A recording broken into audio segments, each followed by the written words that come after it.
It is Monday, February 28th, 2022. Welcome to the African History Network show. I'm your host, Brother Michael Imhotep. We're broadcasting right here on 910 AM Superstation WFDF. Be sure to follow 910 AM on iHeartRadio. Download the iHeartRadio app. You can listen live through iHeartRadio, and also follow 910 AM Superstation WFDF on Facebook as well. Okay, so as I was saying, we're going to give you an update on some stories we covered on Monday's show. All right. We know that some of the African immigrants who are trying to get out of Ukraine, some of them have been able to make it to Poland. Some are going to Romania, but some are still trying to get out. And I've been seeing more video that came out today. We're going to look at some of these articles here. BBC has a article dealing with Nigeria condemns treatment of Africans. This is a story here from People Magazine, people.com, that I saw this morning. This one came out February 28th, 9:33 a.m. Eastern Standard Time. African students fleeing Ukraine claim discrimination at Poland border. Quote, "We're not getting any help," end quote. We're not getting any help, end quote. Now, we do know that some of the African immigrants have been able to make it out of Ukraine since some of these articles were written, but some are still trying to get out. Okay, some are still trying to get out. We see that Nigeria is responding. BBC has an article here. Nigeria condemns treatment of Africans. Nigeria condemns treatment of Africans. This is from the BBC. This came out sometime around noon, or I think it was probably about 10 a.m. Eastern Standard Time. And Stephanie Hegarty was quoted who wrote this story for the BBC. She's quoted in the article from People Magazine. You have people that are circulating information on social media to help the African migrants. Amanda Seals posted this on her Instagram page. Tamika Mallory picked it up, as well as D.L. Hughley. We're going to share some of that information with you as well. But this piece here from the BBC, Ukraine conflict, Nigeria condemns treatment of Africans. Nigeria condemns treatment of Africans. And here we see a picture. Before the conflict, there were several thousand African students in Ukraine. As we talked about on Sunday's show, you have African students from Nigeria, from Egypt, from Morocco, who are there studying medicine, studying engineering. You even have some from Ghana. I was reading about one student from Ghana who's trying to get out. Nigerian government has condemned reports that its citizens and those of other African countries have been stopped from leaving war-torn Ukraine. Isaac, a Nigerian man trying to get into Poland, said border staff told him they were not tending to Africans, quote, not tending to Africans.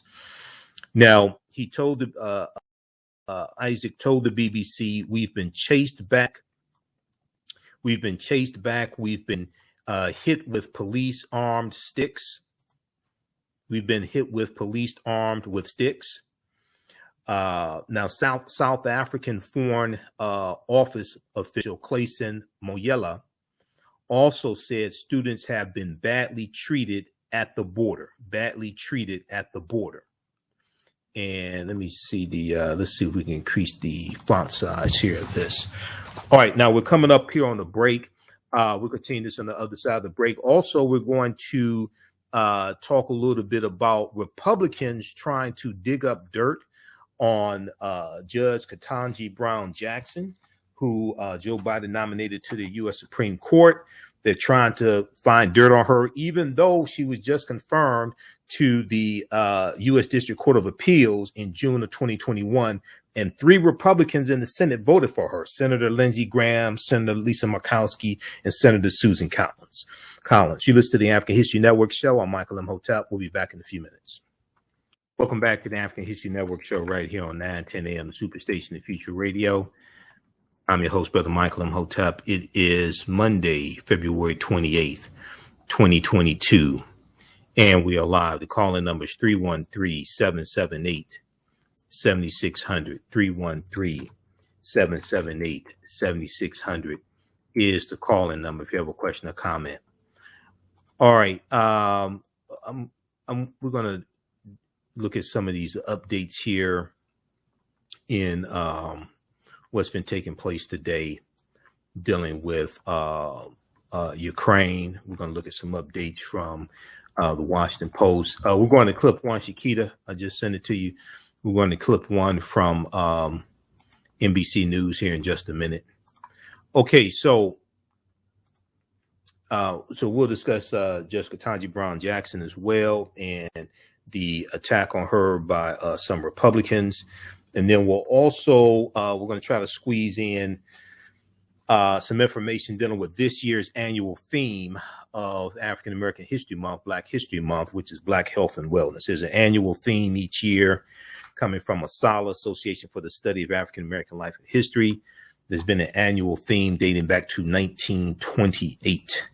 So a lot of people, unfortunately, haven't researched the history of Black History Month and really how to celebrate it. Okay, so if we, I want to look at the article here first from People magazine. African students fleeing Ukraine claim discrimination at Poland border. We're not getting any help. I looked at articles from Newsweek.com as well today dealing with this. Black America Web also. I was looking at a number of different articles on this. So some of the students have been able to get out. A lot have not. And also today, now the Black News Channel has some stories dealing with this. They talked about this on the Black News Channel. I haven't seen anything on MSNBC dealing with this. Okay. And I was even looking at a segment from NBC Nightly News with Lester Holt today talking about people fleeing Ukraine, and they didn't talk about the plight of the of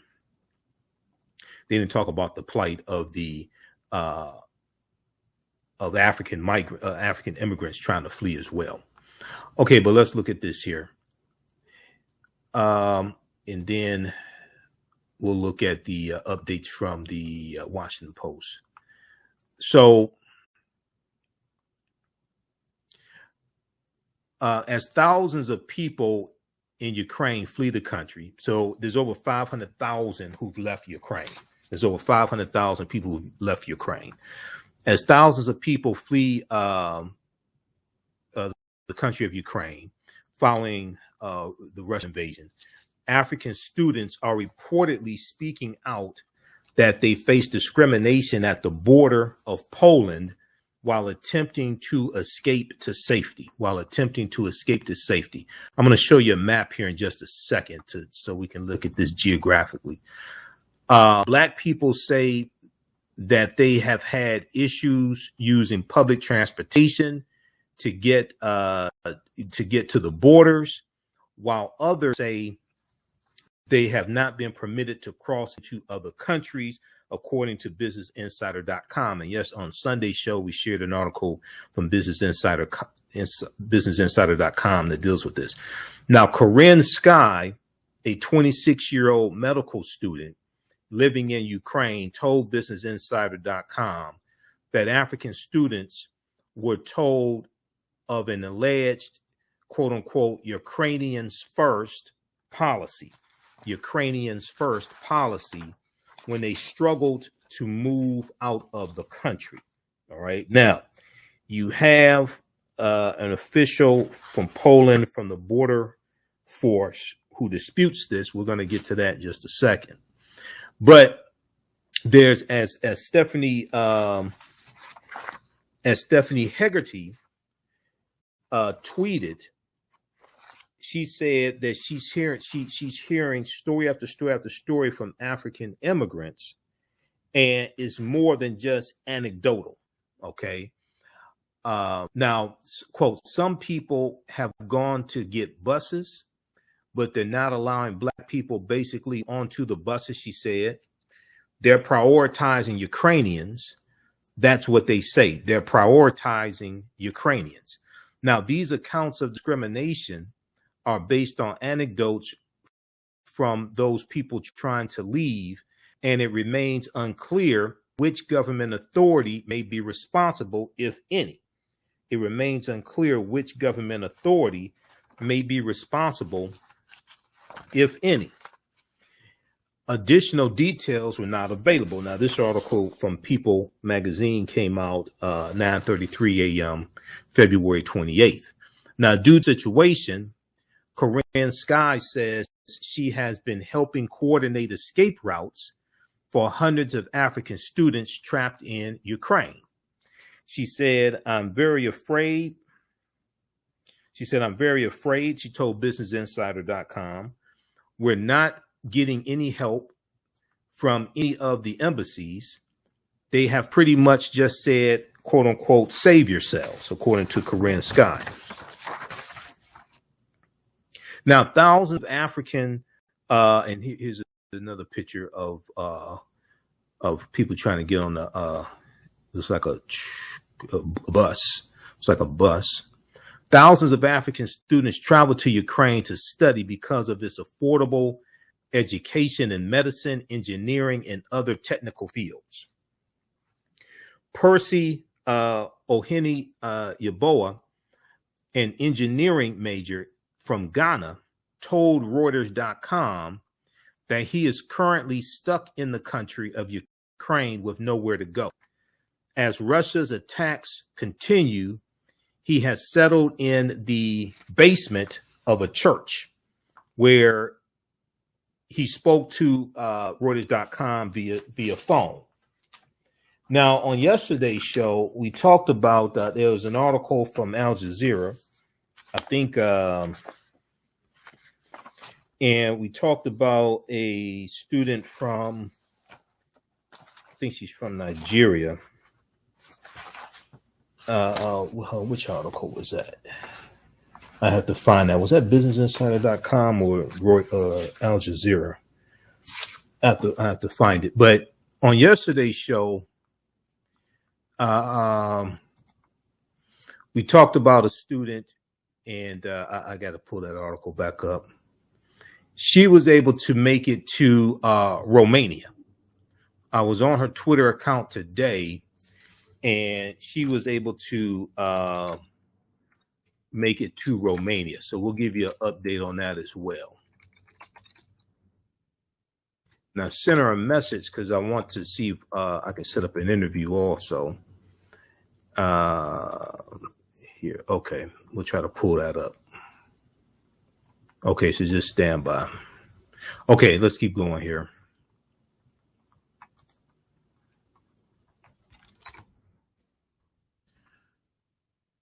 All right, let's continue. So, as Russia's attack continues, Percy has settled in the basement of a church. Now, he said, in a situation like this, you're on your own. You've got to find the best way to find refuge for yourself.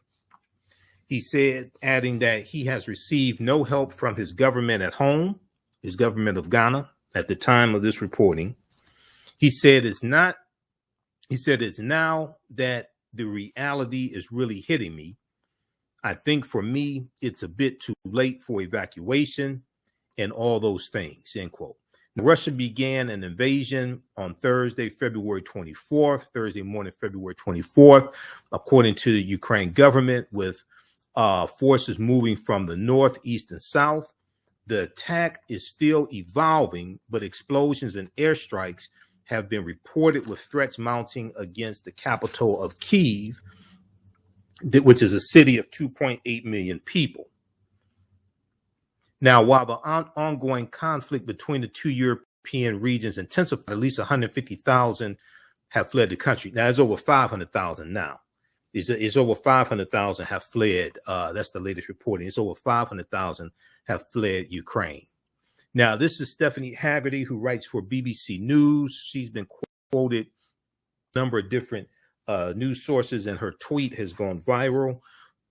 She said a Nigerian medical student at Poland-Ukraine border told me she has been waiting 7 hours to cross.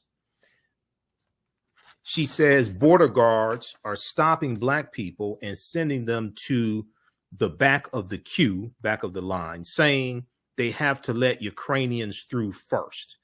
So this is from this tweet's from February 26th, 11:02 a.m. So that's Saturday, February 26th. Okay, so we're hearing allegations of this first policy of letting Ukrainians out first before immigrants. Now, BBC correspondent Stephanie Hegarty tweeted on Saturday about a Nigerian student who claimed Ukrainian guards at the Ukraine-Poland border were preventing Black people from crossing. Okay, now let's see, it's in the one from Reuters. If we look quickly here at a map, so we can look at geography, you see that Ukraine is bordered by Russia and Poland. Okay, you see you see Russia, so we see Ukraine here. You see Poland is, you see Poland. You see Poland to the left. You see Belarus up above. To the north, you see Russia here on the other side. So we see that Ukraine is bordered by Poland. So a lot of people are going from Ukraine into Poland. And then also you see Romania below Poland. So you have some trying to go from Ukraine into Romania. You have others trying to go from Ukraine into Poland. And you see Russia to the right. So these are the surrounding nations of Ukraine. Okay, we're going to continue this on the other side of the break. You listen to the African History Network show. I'm Michael Imhotep. We'll be back in a few minutes. The work that I do is larger than the fashion industry. It's larger than the art world. And I believe that I was born to bring newness into this world. I'm Kaiyana Mcintyre. I'm 24 years old and I'm an artist. I create everything from paintings to jewelry design, metaphysical jewelry to be specific, and fashion design. The only reason why my prom dress went viral is because people needed it. Within a few days of going viral, Notori Naughton reached out to me and she's like, I saw your dress, can you make me a dress? I was equally as shocked to be asked by a celebrity to design their dress at the age of 17. That's just one person, and the list just continues to go on to Janet Jackson, to Tyra Banks. It really hits home. That means that the discussion is happening on the grounds in real time. The Business Scaling Challenge is a 7-day online event that is taking place the week of March 13th through March 19th, 2022. This challenge will guide a group of business owners through scaling their businesses. Business owner Ronnie Sumler is hosting the Business Scaling Challenge in remembrance and honor of her father, the late civil rights activist Rodney Sumler. He helped a lot of African-American owned businesses and local community leaders participate in politics. However, when he passed away, all of his ventures died with him. This inspired his daughter, Ronnie Sumler, to help community business owners preserve their businesses. Her business, Digital Dandelions, offers business Bibles to record business processes and procedures. Their business Bibles are their branded run-of-show business manuals that have everything you need to run your business in one place. Their business scaling kit is the first step in creating a business Bible. It includes everything needed to grow your business in one place. Join the Business Scaling Challenge Facebook group for more information, and good luck in scaling your business. Detroit's only African-American talk radio. Welcome back to the African History Network show right here on 910 AM Superstation Future Radio. I'm your host, Brother Michael Imhotep. It is Monday, February 28th, 2022, and we are live. Call-in number is 313-778-7600. 313-778-7600 is the call-in number if you have a question or comment. Okay, now I'm looking here at Vakil Lamini's Twitter page because I talked about her on yesterday's show. She was in one of these stories here. I think it was the one from Al Jazeera. I think it was the article from Al Jazeera, but she was trying to get out as well. And looking at her Twitter page, I was looking at her tweets. She was able to make it to Romania. So we'll go. I have to find that actual tweet. We'll go back to that here in just a minute. Okay, now.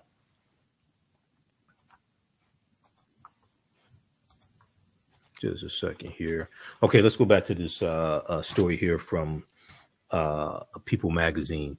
So BBC correspondent Stephanie Hegarty tweeted on Saturday about a Nigerian student who claimed Ukrainian guards at the Ukraine-Poland border were preventing black people from crossing. Okay, so we dealt with that tweet. She said, she said, a student I just spoke with says Ukrainian soldiers, not Polish border guards, but Ukrainian soldiers are telling him this. She added in the Twitter thread, Polish border force spokesperson told me Poland is allowing anyone who comes to the Ukraine border entry to Poland. Okay, she said that Polish border force spokesperson told me Poland is allowing anyone who comes to the Ukraine border entry to Poland. Now, an African student who managed to make it to the border shared a similar account on Twitter. They posted their police and army refused to let Africans cross. They only allowed Ukrainian. Now, some have slept here for 2 days under the scorching cold weather, while many have gone back to Lviv.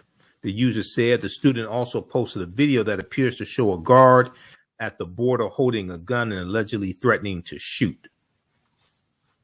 Okay, so now other African students have expressed fear and desperation on social media amid the ongoing crisis. Okay, this is Vakil Lamini, and I was just on her Twitter page.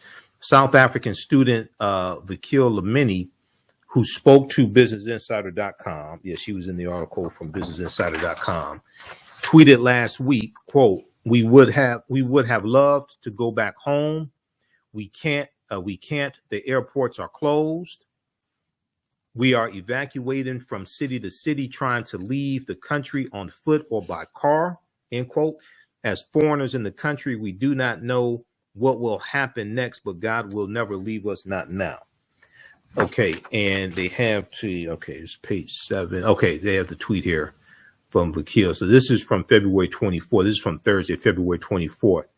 This tweet from Vakil Lamini. All right, now read the rest of this article here from People magazine. African students fleeing Ukraine claim discrimination at Poland border. Quote, we're not getting any help. We're not getting any help. Now, go to let's go to clip 1, Shakita. This is from NBC News from February 27th, February 28th, Monday, February 28th, 2022. Fierce fight waged by Ukrainian forces against Russian invasion. Many U.S. intelligence officials predicted the Ukrainian military would have collapsed by now. But as Russia's assault is intensifying, so is Ukraine's resistance. This comes as Ukrainian President Volodymyr Zelensky signed an application for Ukraine to join the European Union today. Let's go to clip number 1.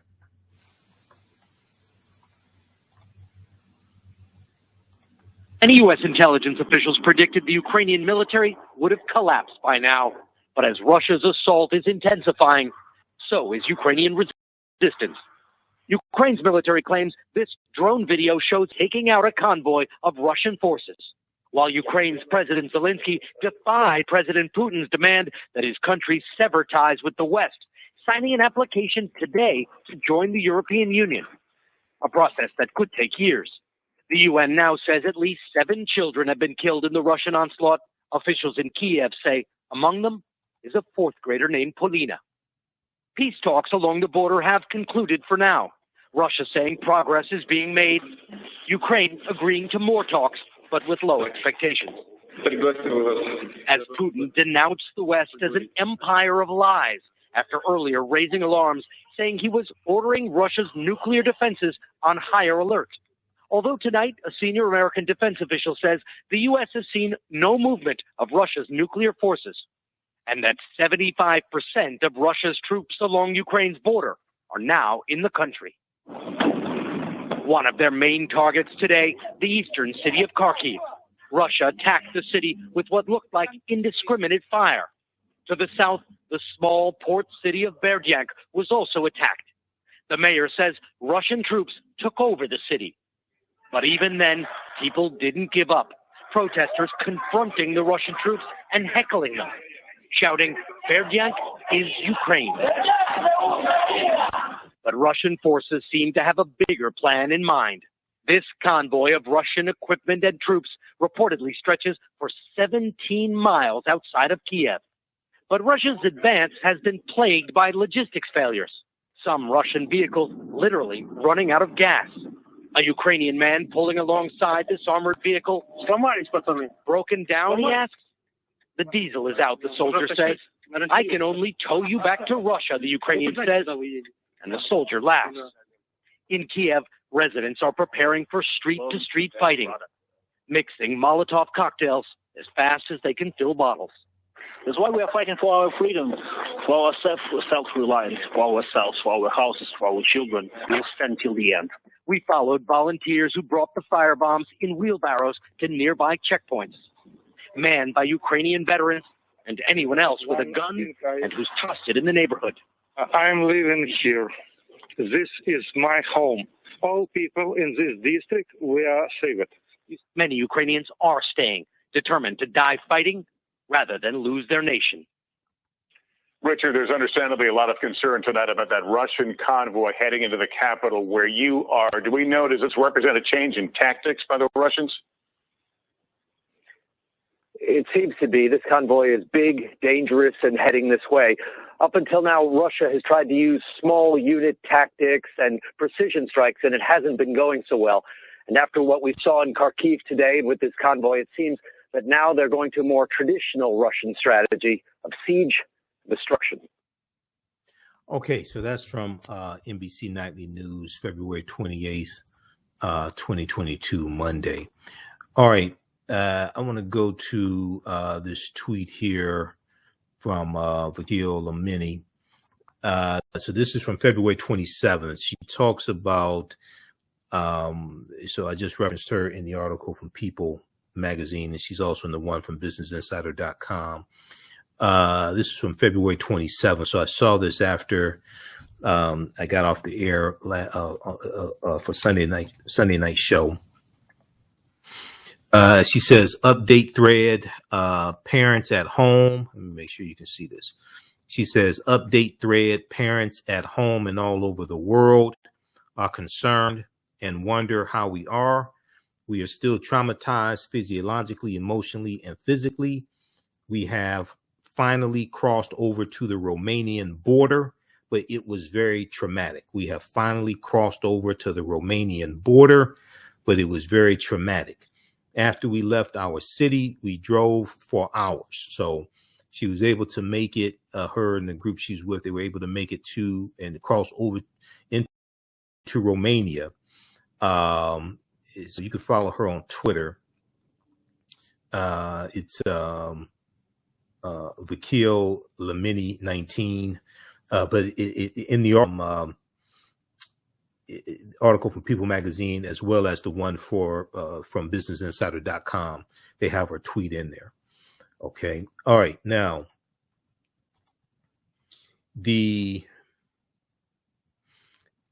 let's look at a quick. Okay, we're coming up on a break here. Let's look at a quick update. Then we're going to go to this article from the BBC, because Nigeria is condemning what's taking place in Ukraine and the way Africans are being treated in Ukraine.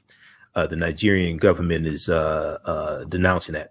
We look at this update here from Washington Post. Ukrainian president outraged at Kharkiv bombing. Kharkiv is the second largest city in Ukraine. Kharkiv bombing as talks began and Russia convoy nears Kyiv. Kyiv is the capital. Now, even as Russian and Ukrainian officials held their first talks on Monday, Russia's assault on Ukraine intensified. Devastating its second largest city in what President Volodymyr Zelensky described as a war and a deliberate destruction of people.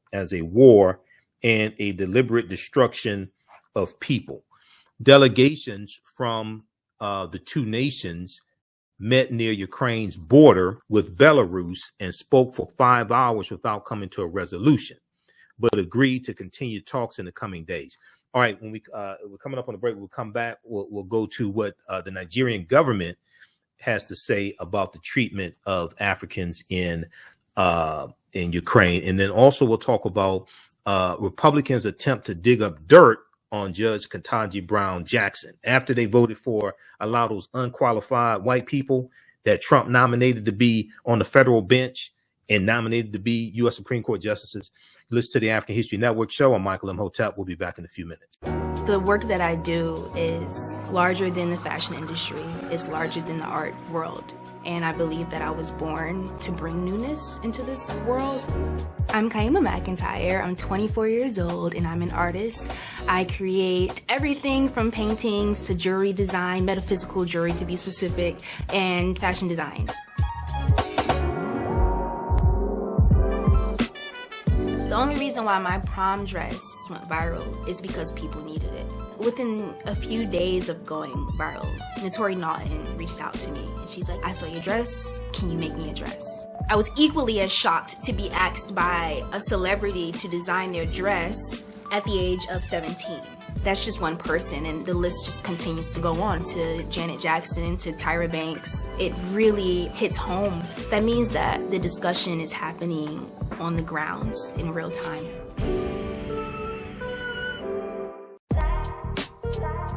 STEM Forward, helping our community find their place in the emerging fields of science, technology, engineering, and mathematics.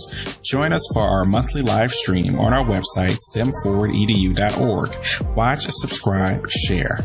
Also join our mailing list to stay up to date with STEM resources and opportunities. STEM Forward, the future is now. Watch, subscribe, share.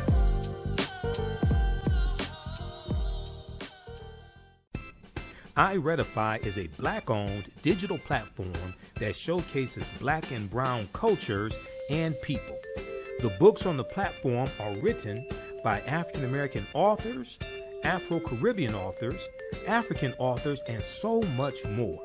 Kids 14 and under can read ebooks, listen to audiobooks, and complete learning activities. Kids can even write in the books digitally. Get unlimited access to everything on the platform for only $8.99 a month at iRedify.com. Sign up for your membership today. Welcome back to the African History Network show right here on 910 AM, the Superstation Future Radio. I'm your host, Brother Michael Imhotep. Okay, let's go back to this quickly here, and I need to refresh the screen because I just got an update from who's that from? New York Post. So we're going back to the Washington Post, and we're looking at the live updates of what's going on in Ukraine. And I want to get to the story from the BBC dealing with Nigeria condemning treatment of Africans in Ukraine. Okay, all right. This just updated. Okay, so let's look at this again. because I'm looking at this update from New York Post. More than 70 Ukrainian troops killed after Russian artillery hits military base. So the anticipation of Russia intensifying the attack is happening. Okay. Now, if we go to, let's look at this here. All right. Let's go back to Washington Post. Dozens wounded in shelling of Kharkiv as Russia strikes buildings with suspected cluster munitions. All right. And let's see, let's just finish up this update because they just updated this. Okay. At least 11 people were killed and dozens of hospitals in shelling, according to local government officials. But both Kharkiv and Kiev, the capital, Kiev, remained in Ukrainian hands as Russia faced more resistance than it was expecting. The Pentagon reported. A massive convoy of Russian ground forces is wending its way closer to Kyiv, drawing within 20 miles of the center of the Ukrainian capital on Monday. A new batch of satellite images showed. Ukraine also asked to join the European Union, as we heard in the clip from NBC Nightly News. Russia was careening toward an economic crisis Monday, with the value of the ruble plunging. So the value of the ruble plunged about 25%. Russia is dealing with economic crisis now because of these sanctions that have been put on Russia, not just by the U.S., but other nations. After several nations severed Kremlin's access to foreign currency reserves in the West and cut off some Russian banks from the international SWIFT financial messaging system. We'll have more information on the SWIFT system on tomorrow's show. We just don't have time to get to it today. Washington announced another round of sanctions on Monday, effectively prohibiting institutions in the United States from doing business with Russia's central bank. Sports leagues around the world have announced punitive measures against Russia this week. Okay, we saw the soccer league has taken action against Russia as well. Okay, now if we go to this one here from the BBC, and this is from February 28th. I think this came out today. I've read so many of them. Yeah, this came out today. It was around 10 a.m. Ukraine conflict. Nigeria condemns treatment of Africans. Okay, so we were talking about this at the beginning of the show. We talked about Isaac, who's a Nigerian man trying to get to Poland. Now, South African Foreign Office official Clayson Monyela also said students had been, quote unquote, badly treated at the border. There have also been numerous reports of Ukrainian security officials preventing Africans from catching buses and trains going to the border. The BBC said, okay, Osman from Nigeria told the BBC he had tried to get on a train in Lviv to take him to the Polish border, but was told only Ukrainians would be allowed on board. Now, Nigeria's president, Muhammadu Buhari, said there were about 4,000 Nigerians in Ukraine, mostly students. Okay, about 4,000 Nigerians in Ukraine, mostly students. He said one group had repeatedly been refused entry to Poland, so they traveled back into Ukraine to head for Hungary instead. All right, and let me increase the size of this here, so hopefully you can see this.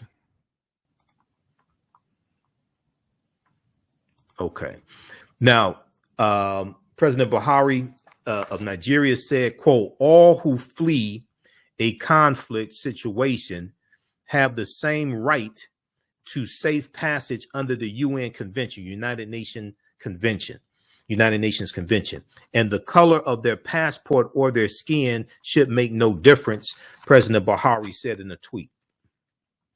Now, as I stated earlier, more than 500,000 Ukrainians have managed to flee the Russian invasion so far. University student Rakaya from Nigeria was studying medicine in Kharkiv in the east of the country of Ukraine when the city was attacked. She walked for 11 hours overnight before she arrived at the Medica crossing with Poland. She said, when I came here, there were Black people sleeping on the street, she told the BBC. She says she was told by armed guards to wait as Ukrainians had to be let through first. She watched busloads of people whom she described as white being allowed through the border, while only a handful of Africans were selected from the queue, from the line. After waiting for many hours, she was finally allowed to cross and made her way to Warsaw, Poland, to fly back to Nigeria. So, as I stated on yesterday's show, some of the people and some of the Africans who reported who were trying to get out, some of them have been able to get out after hours and hours. Others are still trying to get out. Okay. Now, Asiya, who's a medical student from Somalia studying in Kyiv, the capital of Ukraine, had a similar account. When she finally reached Poland, she said she was told, quote, accommodation at the hotel was only for Ukrainians. She is now safe in Warsaw, Poland, where she's staying in a hotel. In stark contrast to her experience at the border, she's found people in the city to be incredibly kind and welcoming. She's found in stark contrast to her experience at the border between Ukraine and Poland. She's found people in the city to be incredibly kind and welcoming. Okay, those watching on Facebook and YouTube, keep watching. We're going to keep going for a few more minutes so we can finish this, and then we're going to deal with how Republicans are trying to dig up dirt on Ketanji Brown Jackson, even though she's already been confirmed. She was confirmed by the U.S. Senate in June of 2021 to be judge on the D.C. Court of Appeals, and 3 Republicans voted for her in June of 2021. But now one of those Republicans, punk-ass Lindsey Graham, is now trashing her after he voted to put her on the federal bench. Okay, you listen to the African History Network show. Right now, it's correct wrong behavior. It's not over till we win. Wakanda forever. We'll talk to you tomorrow. Peace. All right, let's continue. How's everybody doing? Okay, stand by. All right, if you like this type of information, also, you can support the African History Network, $ the AHN show through Cash App, $ the AHN show through Cash App. So if you like this show, if you keep commenting on this show, commenting on the thread over and over and over again, you can definitely support us also. $ the AHN show through Cash App, and then also through PayPal, paypal.me/the AHN show. So let's keep doing the research, stay on the air, pay some of the bills, etc. We have the information also on our website, the homepage of our website, AfricanHistoryNetwork.com. This is our official Cash App account, $ the AHN show, SHOW. When you go to it, it says Michael and shows my picture there. We have the link. Also, the other ones are fake African History Network Cash App accounts. I don't know who set those up. I'm trying to get them shut down. And here's the yellow donate button for PayPal. And you can also register for the online classes I teach on the weekend. Ancient Kemet, the Moors, and the Maafa, Understanding the Transatlantic Slave Trade, what they didn't teach you in school. Next class is Saturday, March 5th, 2 p.m. to 4 p.m. Eastern Standard Time. It's a 10-week class. We deal with thousands of years of history and what leads up to the transatlantic slave trade taking place. We do the sessions live. All this is archived and recorded. You can go back and watch them anytime. And then we have a bundle pack here as well. So you can register for both classes for only $120. Okay, we'll post a link here on thread of the broadcast. Now, if you've taken any of my online classes in the past, email me at AHNshow@AfricanHistoryNetwork.com, AHNshow@AfricanHistoryNetwork.com. You get a 50% discount on the courses also. And once you register for them, you have full access to them even after the class is over with. So a year from now, if you want to go back and watch the full class, you'll be able to do that. Okay. I block dumbasses also, though. Just fair warning. Okay, let's continue. Now, because you got people posting here this disinformation campaign, and obviously they don't study history and didn't see the show yesterday when I dealt with this last week, and Putin lying, talking about he's going to denazify Ukraine, because this is a throwback to the Soviet Union when January 27th, 1945, Soviet troops liberated the prisoners of the Auschwitz death camp, Auschwitz, Poland. Okay. And this is why the International Holocaust Remembrance Day is on January 27th. All right. But Putin is lying here. So if you're dumb enough to repeat disinformation campaign, disinformation talking points that you got from social media, that means you really don't understand history. You should read this article here from the Washington Post. Putin says he will denazify Ukraine. Here's the history behind that claim. Putin is a thug and he's lying. Okay, we went through this on last night's show. So this is the wrong place to come with nonsensical talking points that you don't even understand, because you don't understand history, and you know who I'm talking to. I could put you on blast and put your post up here, but that would embarrass yourself. Yeah, I don't want to embarrass you like that. So what you should do is go do some research before you come here with nonsensical talking points that you don't even understand. All right, now let's continue.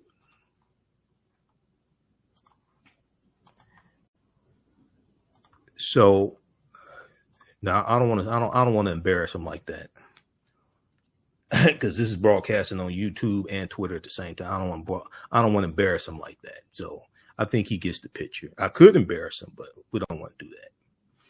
So she is now safe in Warsaw, where she's staying in a hotel. In stark contrast to her experience at the border, she's found people in the city to be incredibly kind and welcoming. Now, this is the BBC article dealing with Nigeria condemning the treatment of Africans in Ukraine. And you have about 4,000 Nigerians in Ukraine. Most of them are students. They're studying medicine, engineering, different things like this. Now, all of the African and Asians she's in touch with, and this is Asiya, who's a medical student from Somalia. All of the African and Asian students she's in touch with have been offered free accommodations. She said the reception had been overwhelming. Now, the Polish border force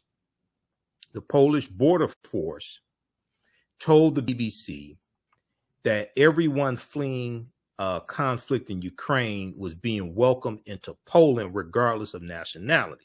Now, this is what the Polish border force, which is like Border Patrol, okay, like U.S. Border Patrol. This is what the Polish border force is saying. Now, once again, I'm going to pull up the map here again so we can look at geography.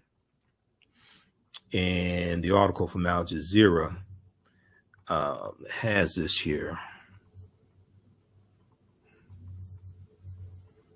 Okay, if we look at the map once again, so we can see where we are geographically.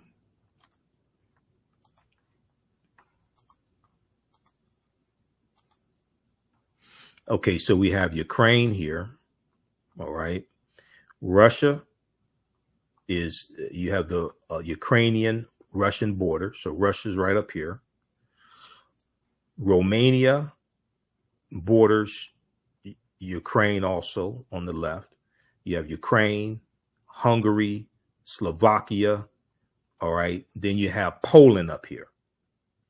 Okay, so Poland is where Auschwitz is, Auschwitz, Poland, in the Auschwitz concentration camps. And this was World War II. And you had Soviet troops who were fighting against the Nazis in World War II.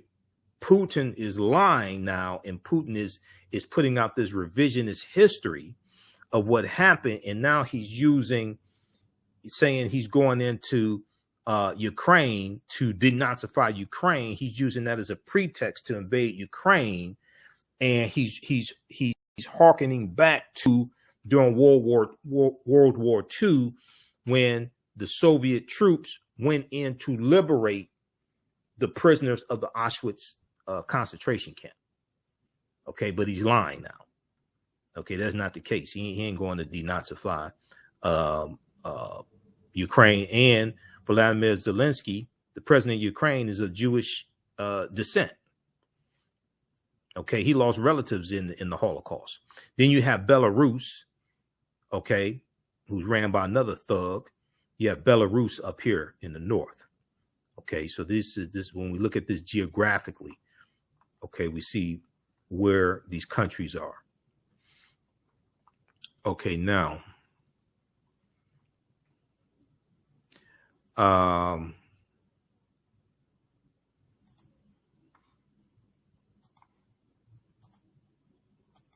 okay, let's go back to this article here. Okay, so the BBC tried to contact the Ukraine. So the Polish border force, like Border Patrol, told the BBC that everyone fleeing the conflict was being welcomed into Poland, regardless of nationality. But there's numerous accounts from numerous African students and Africans in Ukraine that contradict this. All right. Now, the BBC has tried to contact the Ukrainian border force, but has yet to receive a response. Okay, now this is from Monday, February 28th. They haven't updated the article. This is from about 10 a.m. They haven't updated the article. Nigeria's foreign minister, Jeffrey Onyama, said he had spoken with his Ukrainian counterpart, Dmytro Kuleba, and had been assured that Ukrainian border guards had been given an order to allow foreigners leaving Ukraine to pass without restrictions. Nigeria's Ministry of Foreign Affairs has now advised its citizens leaving Ukraine to head for Hungary or Romania rather than trying to enter Poland. Okay, so we have as we saw, so like with Vakil Lamini, she went into Romania.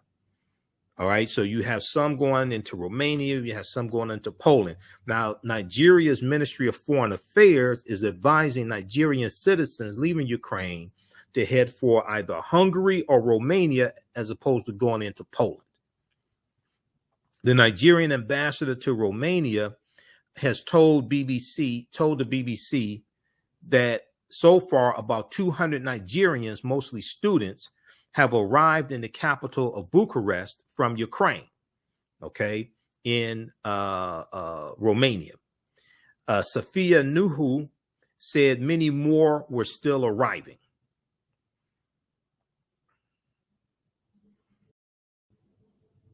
Okay, so read the rest of this article here from the BBC. Ukraine conflict, Nigeria condemns treatment of Africans. Nigeria condemns treatment of Africans. This is by Stephanie Hegarty. And her tweet from February, I think it's February 24th, went viral. All right. And let's see here. It's in the People magazine article, is also in the one, I think the one from Business Insider yesterday.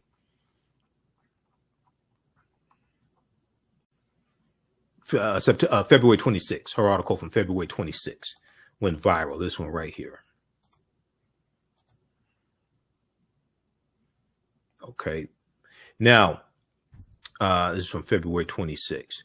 Okay. So I saw on D.L. Hughley's Instagram page And then he shared it from Tamika Mallory, who shared it from Amanda Seals.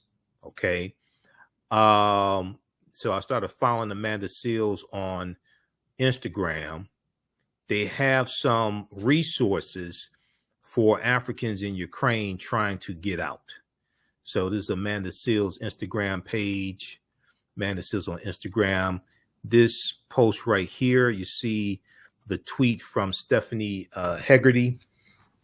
All right. And then let's see, make sure you can see this here. All right. So if we look at this here, you click this arrow to the right because there's you see an arrow to the left and the arrow to the right. You click here. Helpful information for African students fleeing Ukraine. Helpful information for African students fleeing Ukraine. Let me see. Okay. So you're going to have to go to the page to see because some of this stuff is hard to see. And can I close out the comments? Oh, I can't. Okay, some of the stuff is hard to see. But they have a phone number here. Let's see. Nigerians heading to Romania. We have that information. And then you have to go to the her Instagram page and look at this. They have information for South African students, Ethiopian students, for Ethiopians in Ukraine. For safety reasons, all Ethiopian nationals studying Ukraine are kindly advised to consult with the Ethiopian embassy in Berlin using the following telephone number and email address before proceeding to move. Okay, so they have the information here. Then they have information for Ghanaian students, Somalian students, Zimbabwean students, and then other important information here. So D.L. Hughley has it on his Instagram page, Tamika Mallory, but they got it from Amanda Seals.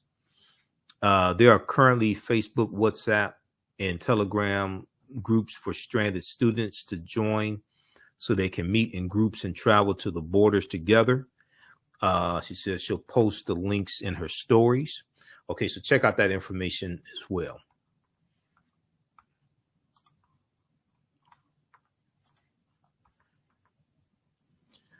All right, now,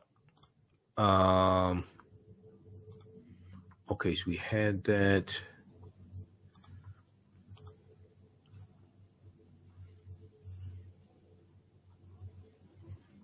Okay, we did that update. All right, I want to switch gears here.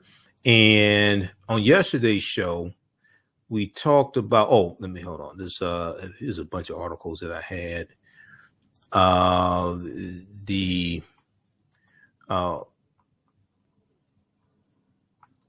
Because we know Russia took a hit economically today. And let's see here. There's a piece from CNBC.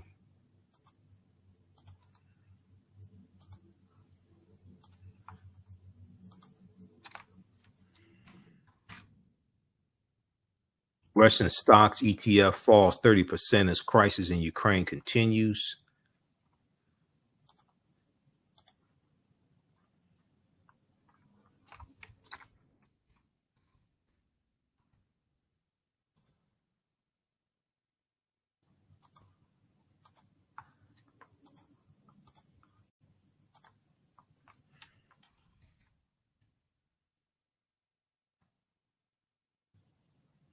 Okay, Russian stocks ETF falls 30% as crisis in Ukraine continues.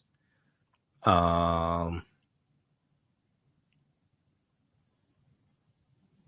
VanEck Russia ETF fell 30.6% Monday as the conflict in Ukraine generated new sanctions against Russia. On Monday, the Biden administration announced additional sanctions against Russia's central bank that would effectively prohibit Americans from doing business with the bank and freezes assets within the U.S. The RSX fund is designed to track the MVIS Russia Index, which includes the largest and most liquid companies in Russia. It also includes non-local companies incorporated outside Russia that generate at least 50% of their revenue in Russia. Okay, let's see here. The broader U.S. stock market was also lower Monday, while Russian ETFs continue to trade in the U.S. Moscow stock market remains closed and has yet to announce what its operating hours Tuesday will be.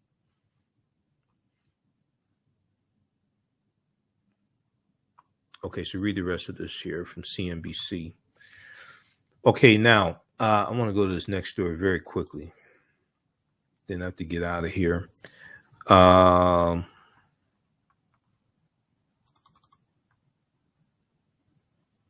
So there was, I saw a story from thegrio.com today, and then there was a piece on the Black News Channel dealing with this topic as well. So you have Republicans that are trying to dig up dirt on Judge Ketanji Jackson, even though she's been confirmed actually by the U.S. Senate 3 times. Okay, even though she's been confirmed by the U.S. Senate 3 times, it's just a bunch of jealous white men, to tell you the truth. And she actually got 3 Republican votes in June of 2021 when she was confirmed for the D.C. Court of Appeals as a federal judge. So I want to go to this clip here from the Black News Channel. Republicans look for dirt on Judge Ketanji Brown Jackson. The weekend after a nomination is always crucial for a potential Supreme Court pick.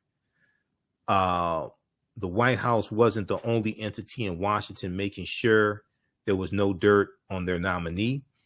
And let me see here. Can we get this? Okay, let's go to this clip here. And you're going to hear Dr. Avis Jones, the Weaver, as well. She's one of the panelists. We were on Roland Martin and The Filter together last week, Tuesday. She was guest hosting for Roland, and I was a panelist also.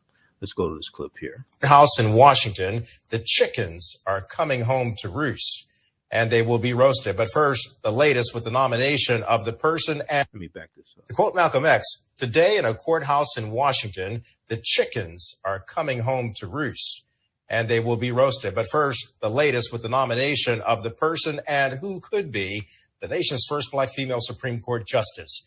She survived the weekend after a nomination is always crucial for a potential Supreme Court pick. Keep in mind, the White House wasn't the only entity in Washington making sure there was no dirt on their nominee, Judge Ketanji Brown Jackson. Republicans were looking for dirt to derail the nomination.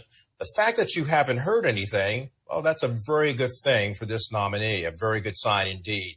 And joining us now to weigh in on the issue, some of the brightest minds in politics, we have Dr. Avis Jones de Weaver, the managing editor for Max Black Politics, and Dr. Rayshawn Ray from the University of Maryland and the Brookings Institution. Thanks for joining us this hour. Avis, I'll begin with you. An image, if you will, that many might have overlooked is a unified Congressional Black Caucus saying that they are ready to go to battle for Ketanji Brown Jackson. What do you make of that? It's absolutely necessary, and I'm so glad to see them, in essence, having her back in this way. But we know what to expect from the Republicans. They are going to throw everything but the kitchen sink at her if they can. But I think it's very important that proactively they get messaging that, hey, slow your roll. We have her back. And I'm so happy to see the Congressional Black Caucus doing this. But they are joined by other organizations like the National Council of Negro Women, like the Black Women's Roundtable, like Win with Black Women, and so many other Black women organizations that have all come together to say, not on our watch. Sean, let's keep in mind that Judge Ketanji Brown Jackson comes with high qualifications in a traditional sense and a non-traditional sense. Traditional in the fact that she's a Harvard graduate. She was a law clerk for Stephen Breyer, the justice who's retiring, that she will replace once she gets through the confirmation process. And then the fact that she has this non-traditional background of being a federal public defender, someone who knows what's going on in the lay of the land in terms of experiencing what Americans go through, especially marginalized and people of color. So in the battle, however, for the polls this midterms, will the nomination of a Black woman to the Supreme Court be enough to offset inflation? You're a sociologist in today's me society, and the Republicans and their angst, which has greater gravitas right now, history or the pain at the pump? Well, look, make no mistake, this is historic. I mean, people have to recognize what is happening here. To have a Black woman nominated to be on the Supreme Court, and I'm pretty sure that she will ultimately be confirmed. And it's important for people to note that she has been confirmed 3 times before by the Senate, and she has actually had 3 Republicans vote for her. So part of thinking about this, some of this will be political theater as we move forward, but her record is impeccable. And when it comes to thinking of people who are potentially not just qualified, but overqualified and can really capture the experiences of marginalized groups from a variety of perspectives, she does that. At the same time, it's important to put President Biden's legacy in context. He was the vice president of the first Black president. He then selected the first Black Indian woman to be his vice president. And now he is selecting the first Black woman to be on the Supreme Court. We have to put that in perspective. And as much as all of these promises have been made that have not came to fruition, the things that Biden can control with his selections are a big deal. With that being said, people have to recognize how big of a deal this is, but it's hard to do that when people are paying $4 and $5 a gallon to get gas, when people's rents are going through the roof, and of course, when people are paying attention to what's happening in Ukraine with Russia. Rashawn, thank you for that perspective. And Avis, to his point, this is a big deal, no matter how you look at it. It is a very huge, historic deal. And it's one of the reasons why the Black News Channel is so important, to be able to give a voice to this big deal, because it will fall by the wayside on some networks as they continue to focus, rightly so, what's going on in Ukraine. But getting to the point that this is an historic nomination that the President of the United States vowed he would make when he was a candidate, and now he has done so and followed through. So when she comes up against any kind of objection from Republicans who will say that she's far left, keep in mind she's also someone who has had law enforcement experience in terms of law enforcement people in her family. She can bring to the table with all of those justices some context and some convert Americans. How valuable is that compared to the other Black Supreme Court Justice, Clarence Thomas, who is not so much in tune with Black America? That is putting it mildly, Kelly. Absolutely. It's very important to me to have the first Black person on the Supreme Court since Thurgood Marshall stepped down, in my eyes. And this is exactly the role that she will fill. Now, in terms of the criticisms of the Republican Party, what do they expect? And really, it's very hard for me. I need to put on a microscope to find my little tiny violin to play for their complaining, because I'm looking at a Supreme Court right now that is packed with right-wing justices. Not to forget about the last one that they pushed through literally days before that they lost. And I'm looking at all of the different decisions that they have made with that right-wing ideology that has furthered against women's rights in order to have a choice with regard to their body and their reproductive choices. I am looking for it, like things around affirmative action and others. And so it's very hard for me to feel any sort of sympathy with them with their arguments about her being left wing. It's not true, number one, but she should be left. She's being nominated by a Democratic president. And we need some level of balance to the court, which is really off kilter now in the far right direction. We need someone that's going to help pull it back. Yeah, and Rashawn, the point here, of course, is that she will not change the court's make. She can add to the court's deciding what really constitutes law and not looking at it from a political lens, but actually bringing law, the true essence of the Constitution, so that it's equal for all and justice for all and not just some. Yeah, most definitely. I mean, part of what Justice Breyer stated about her, and this is one of the things that Republicans worry about, not only does she have all of these different positionalities that we've been describing, from being on both sides of the aisle, on both sides of the bench, but also having law enforcement in her family, having the support of the Fraternal Order of Police, having the support of different identity groups. They not only worry that she can position herself, and as Justice Breyer said, put herself in other people's shoes, but they are worried that she is going to be able to help other justices do the same.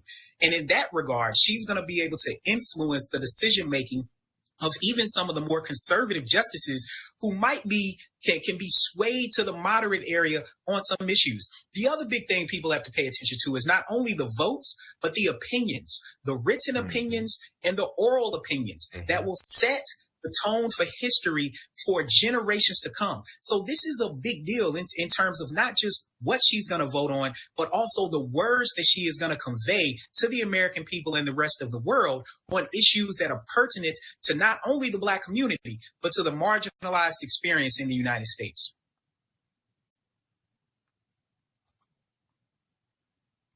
All right. So I think that was the end of that clip. Okay. So that's from the Black News Channel. That's that was Kelly Wright that you heard, Black News Channel, and you heard Dr. Avis Jones, the Weaver. Also, name of that clip is Republicans. Name of that clip is Republicans Look for Dirt on Judge Ketanji Brown Jackson. And that was, is that DC Today?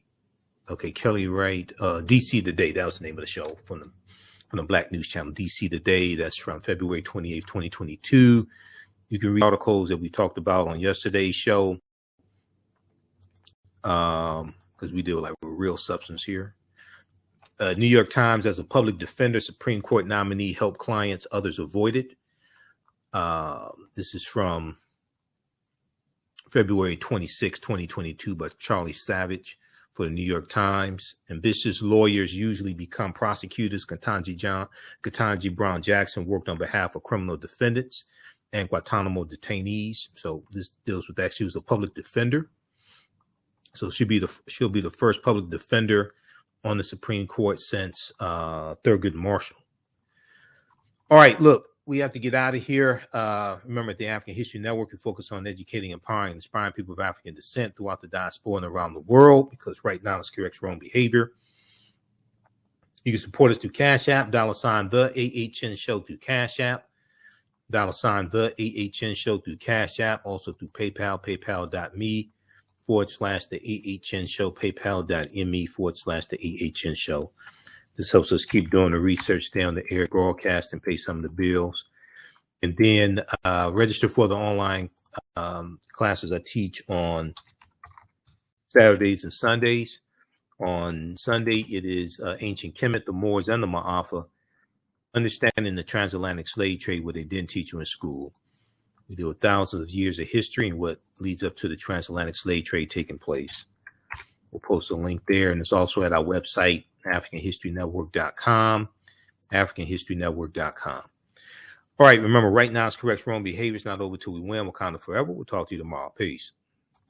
The work that I do is larger than the fashion industry. It's larger than the art world. And I believe that I was born to bring newness into this world. I'm Kaiyana Mcintyre. I'm 24 years old and I'm an artist. I create everything from paintings to jewelry design, metaphysical jewelry to be specific, and fashion design. The only reason why my prom dress went viral is because people needed it. Within a few days of going viral, Notori Naughton reached out to me and she's like, I saw your dress, can you make me a dress? I was equally as shocked to be asked by a celebrity to design their dress at the age of 17. That's just one person, and the list just continues to go on to Janet Jackson, to Tyra Banks. It really hits home. That means that the discussion is happening on the grounds in real time. Abundant Capital Group is a real estate investment company with over 20 years of experience in real estate. They specialize in two areas of real estate. One, they solve real estate problems with creative financing solutions that give the seller the most money for their property. And two, they show individuals how to get a higher rate of return on their investment capital with real estate note investing. If you are looking to sell or need to sell your property, here is what they provide.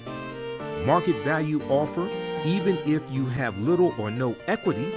They typically pay all closing costs, which can be thousands of dollars. They close on a date of the seller's choosing, and the seller does not have to be out of the house at the time of closing. They take the property in an as-is condition, and the seller is not required to make any repairs. Give them a call or email them today for a free consultation and see how they can help you with your real estate needs. Call them at 973-475-8488. That's 973-475-8488. Visit their website, abundantcapitalgroup.com. That's abundantcapitalgroup.com. And email them at acg@abundantcapitalgroup.com. Follow them on Instagram and Facebook at Abundant Capital Group. What does self-care mean to you? To us, it's an opportunity to reconnect with nature. A chance to create something remarkable.